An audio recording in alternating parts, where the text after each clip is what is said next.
Assalamualaikum warahmatullahi wabarakatuh. Halo semuanya, di sini saya akan menjelaskan mengapa sih kita penting mempelajari anatomi dalam olahraga. Sebelumnya, saya Kei Saura Andinta dari PJKRK dengan NIM 6253111038. Nah, mengapa sih anatomi itu sangat penting? Anatomi adalah ilmu yang mempelajari struktur organisme. Bagi profesional PJKR seperti kita, pemahaman mendalam terhadap anatomi adalah pondasi utama kita. Tanpa pengetahuan ini, upaya kita untuk melatih dan merehabilitasi tubuh manusia akan kurang efektif dan beresiko. Nah, di sini saya akan menjelaskan 3 pilar utama mengapa anatomi sangat penting bagi kita. Nah, di pilar pertama adalah basic pencegahan dan mitigasi resiko cedera.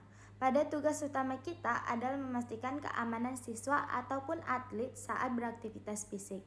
Dengan mengetahui anatomi memungkinkan kita mengidentifikasi struktur yang rentan. Sebagai contohnya, kita memahami bahwa ligamen cruciatum anterior atau ACL pada sendi lutut sering mengalami ruptur, seperti robekan akibat gaya puntur atau gaya pendaratan yang kurang benar, yang tidak terkontrol.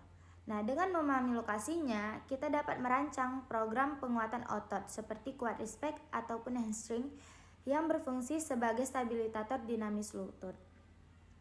Selain itu, pada situasi akut, pemahaman anatomi memungkinkan kita memberikan pertolongan pertama yang rasional dan tidak memperburuk kondisi struktural untuk atlet ataupun siswa yang mengalami cedera sebelum adanya penanganan medis yang profesional yang diberikan. Pilar yang kedua adalah optimalisasi kinerja biomekanik. Optimalisasi kinerja melalui analisis biomekanik. Anatomi adalah dasar untuk merancang program latihan yang efisien dan tepat sasaran. Kita harus mengetahui fungsi spesifik setiap kelompok otot, misalnya untuk meningkatkan daya ledak atau kecepatan sprint.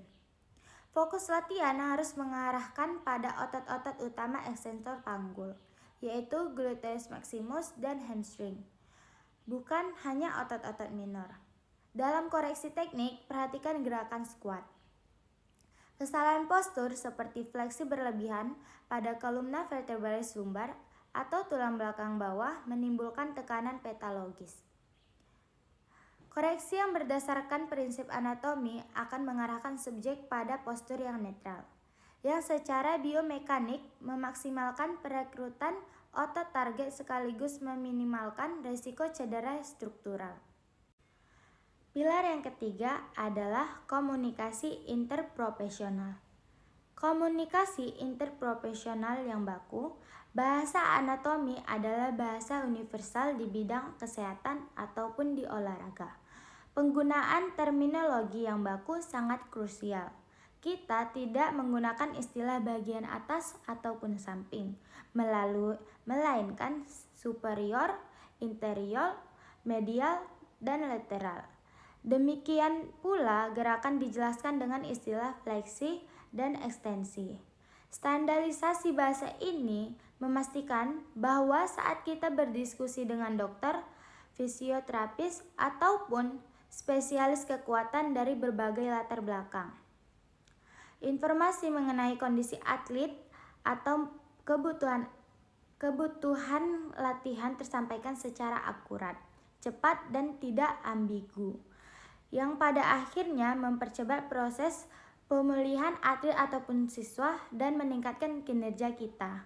Sekian dari penjelasan saya tentang pentingnya belajar anatomi dalam olahraga. Sebagai kesimpulan, penguasaan anatomi bukan sekedar persyaratan akademik. Anatomi adalah perangkat kerja esensial yang memungkinkan kita untuk bekerja secara ilmiah, aman, dan efisien. Mempelajari struktur tubuh adalah investasi terbesar dalam bidang kita ini. Terima kasih atas perhatiannya. Assalamualaikum warahmatullahi wabarakatuh.